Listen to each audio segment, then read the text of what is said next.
السلام علیکم ورحمۃ اللہ وبرکاتہ۔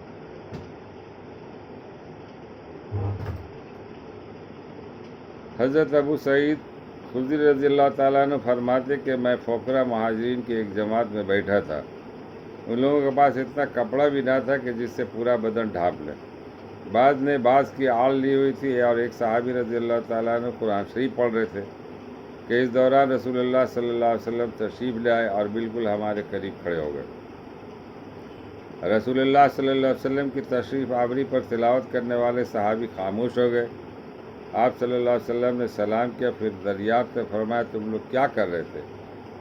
ہم نے عرض کیا یا رسول اللہ، ایک تلاوت کرنے والے ہمارے سامنے تلاوت کر رہے تھے، ہم اللہ کی کتاب کی تلاوت توجہ سے سن رہے تھے۔ رسول اللہ صلی اللہ علیہ وسلم نے ارشاد فرمایا تمام تعریف اللہ تعالیٰ کے لیے جنہوں نے میری امت میں ایسے لوگ بنائے کہ ان میں مجھے ٹھہرنے کا حکم دیا گیا۔ اس کے بعد رسول اللہ صلی اللہ علیہ وسلم ہمارے درمیان بیٹھ گئے تاکہ سب کے برابر رہیں، کسی سے قریب کسی سے دور نہ ہو۔ پھر سب کو اپنے ہاتھ مبارک سے حلقہ بنا کر بیٹھنے کا حکم فرمایا۔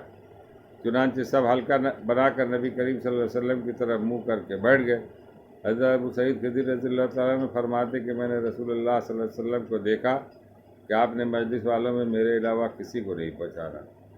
آپ صلی اللہ علیہ وسلم نے ارشاد فرمایا فقراء مہاجرین کی جماعت تمہیں قیامت کے دن کامل نور کی خوشخبری ہو، اور اس بات کی بھی کہ تم مالداروں سے آدھے دن پہلے جنت میں داخل ہوں گے۔ یہ آدھا دن 500 سال کا ہوگا۔ ابو داؤد۔ حضرت فائدہ، حضرت ابو سعید خدری رضی اللہ تعالیٰ عنہ کو پہچاننے اور باقی لوگوں کو نہ پہچاننے کی وجہ شاید یہ ہوئی کہ رات کا اندھیرا تھا اور حضرت ابو سعید خدری رضی اللہ چونکہ آپ سے قریب تھے اس لیے آپ صلی اللہ علیہ وسلم نے ان کو پہچان لیا۔ اللہ تعالیٰ ہم لوگوں کو پڑھنے اور سننے سے زیادہ عمل کرنے کی توفیق عطا فرمائے۔ وما علینا